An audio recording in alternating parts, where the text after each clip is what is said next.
Bom dia, sexto ano, tudo bem? Hoje nós vamos continuar falando sobre o nosso sistema nervoso. Bom, nós começamos falando sobre os órgãos que constituem o sistema nervoso na aula passada de biologia e hoje nós vamos falar da função desses órgãos em si, né? Separar as ações motoras e a ação sensorial em si. Então, assim, nós temos a nossa central de comando que é o nosso sistema nervoso central. E o que acontece? A gente viu que tinha um sistema nervoso periférico, que ele é feito através de nervos. São esses nervos que eu falei para vocês na aula passada, que vão levar os impulsos nervosos até o cérebro, lá até o encéfalo, para que essas informações sejam processadas em si. Mas para que aconteça essa informação, para que o cérebro, lá, o sistema nervoso central, receba essa informação em si, ele precisa de um local que seja estimulado, né? Na verdade, precisa de botão para ser acionado. E esse botão nada mais é do que os receptores. São os receptores que levam esse estímulo até o cérebro em si, até o sistema nervoso central. Assim como você vai ligar uma luz, quando você vai ligar a televisão, você não precisa apertar o botão em si. Então, assim, para você aperta o botão e aí você está acionando o botão para mandar o estímulo para ligar a TV, para acender a luz. Da mesma maneira acontece então com o nosso sistema nervoso, certo? Nós temos receptores sensoriais que eles servem para nos comunicar aí com o meio interno e com o meio externo também. Então, eles fazem essa comunicação de fora e do lado de dentro também. E aí você acaba tendo um estímulo em si. Então, por exemplo, você encosta a mão numa panela quente, você continua com a mão ali? Não, você tira, porque o estímulo foi a temperatura e você responde a esse estímulo tirando a mão da panela quente em si, certo? Esse sistema nervoso em si, então ele vai receber esse estímulo, ele vai processar a informação e ele vai interpretar essa informação em si. Então acontece uma integração. Eu recebo a informação, eu processo, e aí existe uma integração para que aconteça a resposta em si. Então o sistema nervoso vai produzir a resposta. No exemplo que eu dei da panela quente, você encosta a mão, é o estímulo na panela quente. E aí o seu sistema nervoso central ele vai processar a informação, e a partir desse processar a informação, o que acontece? Você vai ter uma resposta. Então está tudo integrado. Beleza? Eu vou colocar algumas imagens aqui para que você possa entender melhor aí quais são os receptores que fazem parte do nosso sistema nervoso, certo? Então vem comigo e se liga aí. Na imagem é possível a gente verificar aí o caminho que esse impulso nervoso percorre e a resposta. Aqui a gente tem receptores ligados à pele em si.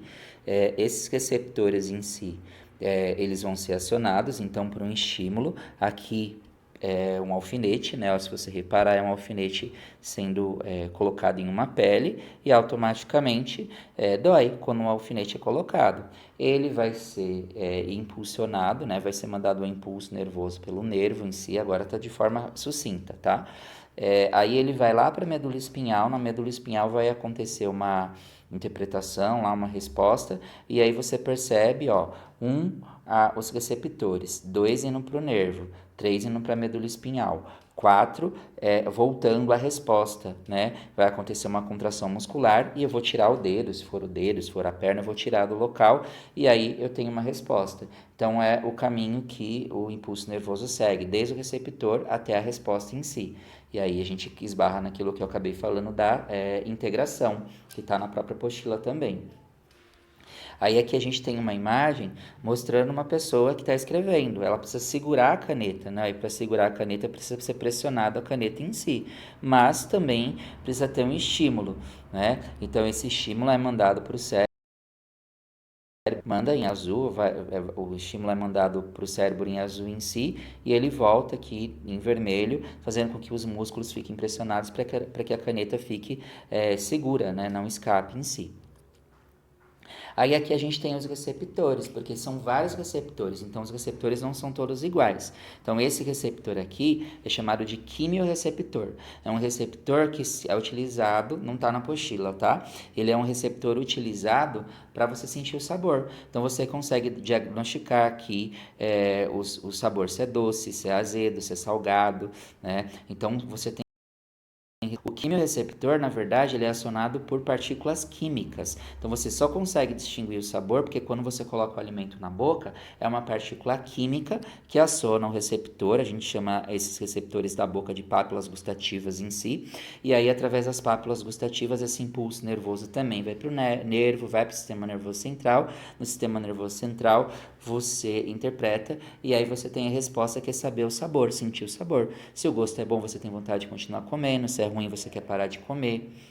Nessa imagem aqui, nós temos outro exemplo de quimiorreceptores, que são os quimiorreceptores do olfato, situados no nariz. Aí você repara aqui, ó, esses quimiorreceptores, que eles vão identificar o odor, seja um cheiro bom ou um cheiro ruim, são moléculas químicas também, né? Moléculas que são evaporadas, essas moléculas elas entram nas fossas nasais, acionam esses botões, né, ilustrando como botão que é o quimiorreceptor em si. Essa molécula, ó, tá vendo azulzinha, ó? Ela encosta na célula, no quimiorreceptor, que é uma célula, né, essa de amarelo aqui, e aí ele capta a informação e aí você consegue interpretar se é um perfume, se é um cheiro ruim. E aí os quimiorreceptores, seja do paladar e do olfato, eles, uma vez que você sentiu o cheiro, o seu cérebro ele acaba memorizando o cheiro em si. Já teve aquela experiência de sentir um cheiro e lembrar de alguém querido, da sua mãe, da sua avó, do seu pai? Então, porque o seu cérebro registra essa informação, até mesmo o sabor, né? De repente você sente um cheirinho e lembra do sabor da comida da sua avó, então já associa também com a nossa memória afetiva, certo? Aí aqui nós temos agora o fotorreceptor. O fotorreceptor são os receptores que são estimulados com a energia luminosa em si. É através desse fotorreceptor que você recebe um estímulo do lado de fora, através da luz. A luz bate no objeto, reflete, entra nos seus olhos e ela aciona lá, chega em contato com os fotorreceptores aqui, ó. Tá vendo, ó? Você tem os fotorreceptores. E aí o fotorreceptor, ele vai receber a informação e vai mandar a informação para os seus neurônios em si, certo? Ó, o roxinho aqui são os neurônios recebendo a informação. Então, aqui você tem essas bolinhas azuis e vermelhas, né? Que seria o objeto que você vai processar, que está entrando aí como fonte de luz, e aí ele vai ser interpretado, e aí o seu cérebro recebe a informação, interpreta e você consegue identificar o que você está enxergando. Aqui nós temos os mecanorreceptores. Os mecanorreceptores, que eu até dei o exemplo no caminho que o receptor fazia, né, o impulso nervoso fazia, uma pessoa espetou o dedo, por exemplo. Aí ela tem um mecanorreceptor acionado, manda na pele lá, ele vai mandar um impulso nervoso para o cérebro e você tem a resposta em si. Então, mecanorreceptor são os receptores acionados com tato. E nós temos uma maior concentração de mecanorreceptores em si na ponta dos dedos. Se você colocar uma pontinha de caneta no seu dedo, você vai ver que você consegue perceber em detalhes as características aí do objeto. E quando você coloca nas costas, se você quiser fazer essa experiência, até é muito legal. Você vai ver que você consegue perceber uma pontinha na ponta do dedo, mas às vezes nas costas só uma pontinha de caneta você não consegue identificar. Você fica meio confuso. Porque nós temos mais receptores na ponta do dedo que espalhado no corpo inteiro, os mecanorreceptores. Porque o tato, ele está associado com a mão, com as mãos em especial. Aí aqui nós temos os termorreceptores. Os termorreceptores eles são acionados pela temperatura.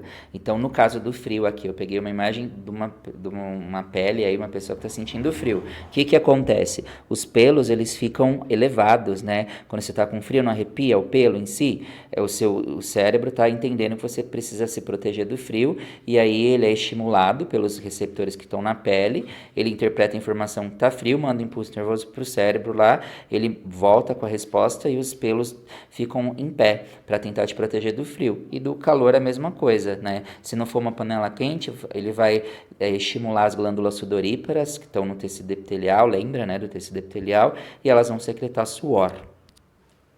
Nessa imagem aqui, só para você visualizar, essa imagem está na própria apostila. Você tem aí um neurônio sensorial, esse neurônio sensorial em si, ele vai receber o estímulo em si. Então, ele recebe o estímulo e aí esse estímulo em si, ele vai ser encaminhado para um nervo, certo? Então, o receptor aí tá de vermelho e ele é encaminhado para o nervo, que é o vermelho aí. Aí, esse nervo em si, ele manda um impulso para a medula espinhal, que é essa parte aqui branca, né? Está indicado aqui. Aí ele manda um impulso para a medula espinhal. Da medula espinhal, ele vai ser encaminhado para o neurônio sensitivo. Tá aqui, ó, neurônio sensitivo, certo? E aí do neurônio sensitivo, ele vai associar a informação, vai integrar a informação e vai mandar para um neurônio motor, no verde. Aí esse neurônio motor, ele vai mandar a informação para o órgão efetuador, e esse órgão efetuador, que no caso pode ser um músculo, se você estivesse espetando o dedo, ele vai efetuar a resposta. Então o músculo vai contrair e você tira o dedo, certo? Então o caminho é neurônio sensorial, nervo, medula espinhal, neurônio associativo, neurônio motor e aí depois o órgão efetuador para você ter a resposta. E agora, nesse momento, eu vou fazer um convite para duas pessoazinhas aí para me ajudar. Vou convidar para a gente poder ilustrar aí as respostas. A gente tem o nosso sistema nervoso ali e a gente tem as respostas voluntárias e as respostas involuntárias. O que é uma resposta voluntária e o que é uma resposta involuntária? A resposta voluntária é aquela que eu tenho controle da ação, então eu controlo. Então, por exemplo, eu mexi os dedos, é uma resposta voluntária, certo? Eu estou falando porque eu quero, são respostas voluntárias. Só que a involuntária é aquela resposta que eu não tenho controle. Então, eu sou estimulado e através desse estímulo em si, a resposta involuntária, eu dou uma resposta sem fazer o controle dessa resposta. Certo? Então vou chamar dois carinhas aí que vão me ajudar, tá bom? Aguenta um pouquinho, que eu vou chamar um, depois vou chamar outro para mostrar essas respostas involuntárias. Bom, então esse é o meu assistente que eu falei para vocês, é o meu filho, como você chama? Bernardo. Bom, ele vai me ajudar então e nós vamos mostrar aqui então como funciona a resposta involuntária, beleza? Bom, espera aí um pouquinho, levanta a mão, esse é o dedo dele e essa é a minha caneta, tá? Eu vou espetar o dedo dele. Ai. Doeu? Sim. Então, você viu que ele tirou o dedo porque doeu. Nessas horas aí, dói por quê? Porque o sistema nervoso ele interpreta a informação e ele entende que você está em perigo. Então, na hora, ele manda um impulso nervoso para o cérebro e o seu cérebro entende que você está nervoso e aí correndo uma situação de risco, na verdade, e aí o impulso nervoso é você tirar o dedo em si. É uma ação involuntária, eu não controlo. Beleza? Dá tchau aí, B. Tchau. Esse daqui é meu outro assistente. Como que é seu nome? Theo. Theo é o meu filho. Ele tá vestido de Superman, olha como que ele tá lindo.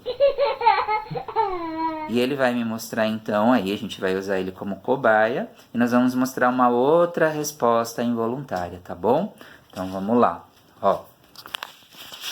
Aí, ó o Theo aparecendo, deixa as perninhas assim. O martelo a gente vai fazer, tá?